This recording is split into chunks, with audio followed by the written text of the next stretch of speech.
For the past year, iOS has looked dated, set in its ways, and rather unexciting. But Apple's borrowed the best bits from its rivals to create iOS 7. It's not perfect, but it's so much better.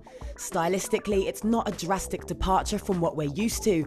Apple's stuck with the concept of horizontally scrolling pages of tiled icons, which have taken on a cleaner, flatter appearance complemented with a new, slimmer font. The phone wallpaper shifts slightly as you rotate the screen, showing off a slick 3D effect that seems to lift the icons above the wallpaper, which is enhanced by the smooth zooming transitions as you open and close apps and unlock your iPhone. The attention to detail is beyond anything we've seen on a mobile OS. The animation for downloading apps, for example, is a cool timer wheel, and the camera app blurs the screen and zooms back into place when you hit the home button. Swiping up from the bottom of the screen brings up a very cool looking frosted glass Android-esque control center for quick access to the most regularly used settings, and finally, brightness settings. A downward swipe at the top of the screen reveals the nifty search bar, while pulling down from the top of the screen reveals the customizable notification panel, complete with colored icons and bigger text. But the today pane isn't the Google Now rivaling selection of automatically gathered information we were hoping for.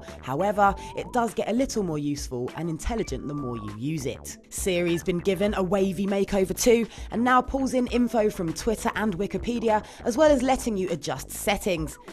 The same goes for the App Store interface, and that long-awaited auto-update app feature has finally arrived. Plus, newly purchased iOS 7 devices now get free access to some of Apple's own applications, including iMovie, iPhoto, and Pages. Now, the new design is without a doubt cleaner and more modern than iOS 6, but sometimes its minimalist approach goes a bit too far. For example, you can now swipe across large app folders, which ultimately slows down the process of finding and launching an app, completely ignoring the need to get rid of partially populated home screens in the process. A double tap of the home button triggers access to its new card-based multitasking system, but one of the biggest changes has to be the Safari web browser, which keeps bars and controls hidden for a frameless display. Scrolling to the top or bottom of the page or tapping the URL bar brings them back again, while swiping horizontally from the edge of the screen takes you back, and we just love its gorgeous new Rolodex-style carousel for open tabs.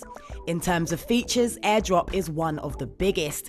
This Wi-Fi based file transfer system is handy, but currently only works on a selection of iPhones, iPads and iPod touches. It's a great way to swap pictures and links between devices, but it does feel a little bit of a letdown without integration with AirDrop on a Mac. But despite our grumbles, it's quick and simple to use. Then there's the camera app, which is good. So good, in fact, it will feel like it's giving your old phone a new lease of life.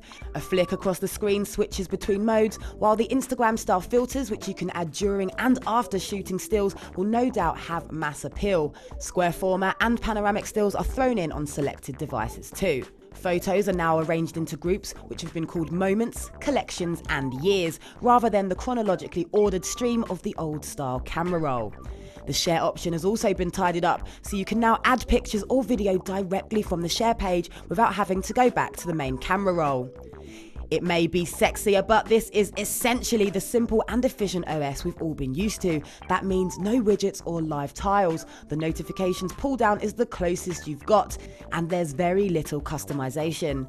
Apple has kept the focus on apps, which is one of its major selling points over Android rivals. So if awesome apps, a slick interface and a sense of security are top of your list, iOS 7 is a clear winner.